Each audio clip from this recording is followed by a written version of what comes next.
Hey everybody, what's going on? How you doing? How the f*** is everybody feeling today? I'm sorry for beeping, I'm just really enthusiastic about Godzilla, just a little bit. So naturally, opening that, I went to check out Godzilla King of the Monsters. And I am quite ecstatic, as you can no doubt tell, but it's not because the movie is really anything spectacular. However, I will say that this movie gave me everything I could have wanted out of a Godzilla movie that I've been waiting for such a long time. And I'm just gonna not even bother to tell you what the plot of this movie is because essentially it doesn't matter. There's giant monsters that get into fistfights and f*** each other up, and then that's pretty much all you need to know. Other than that, there's like a really unimportant human story that you really don't care about, but they're just kind of there to kind of exposit what's going on and why the monsters are fighting, I guess. But for the most part, it's more so about monsters and destruction, because who doesn't love that, right? And the movie's definitely got some negatives. Like I said, you really just do not care that much about the human characters. That's not to say that all the actors were horrible and they did bad jobs necessarily, but they're not the juicy meat of like what you're trying to get into. That part is mostly just kind of like the fatty lard around a really delicious steak. It adds to the dish and it adds to the flavor, but it's really not the most important part. The acting was surprisingly not terrible though. I liked Millie Bobby Brown, Kyle Chandler was good, Vera Farmiga, she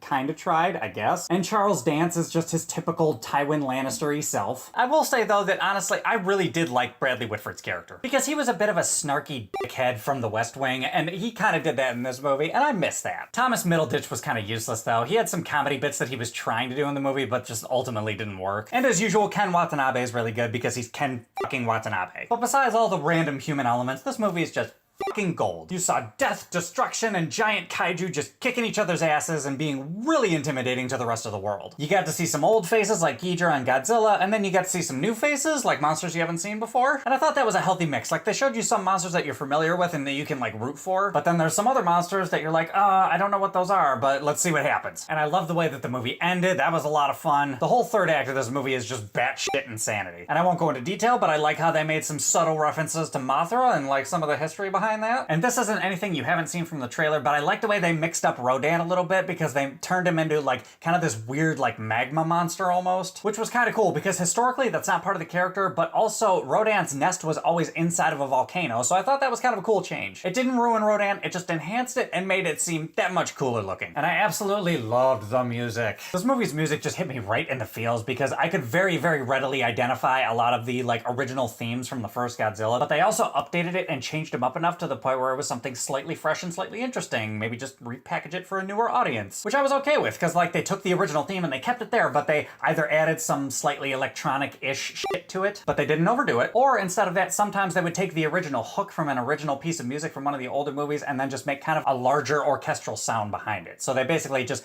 gave it more orchestra. Or if you want to throw some words together, they gave it Morchestra. And now that I'm saying that out loud, I feel like that should be the name of another monster, but I don't know, I'm just spitballing here. But anyway, guys, this movie just kind of brought me back and also gave me something new. It did everything that I needed it to do in a Godzilla movie. I would give this movie a score out of 10, but I don't think it's fair because I'm extremely biased and this movie brought me back to my childhood. What I can tell you is if you like Godzilla, I definitely recommend the movie. If you like giant monsters beating the shit out of each other, I recommend the movie. If you enjoyed the concept of Pacific Rim or Transformers but wanted a lot less shitty acting or product placement, then maybe this is a good movie for you to watch. It's a really awesome disaster movie, so I love this movie so much. But anyway, guys, those are my thoughts. What are your thoughts? Have you seen the movie yet? Do you love Godzilla as much as I do? Do you hate Godzilla? Hop in the comments. Let me know what's up. Other than that, if you like this review, give me a like, subscribe to all that other shit that makes the channel look good, and I will catch you guys later.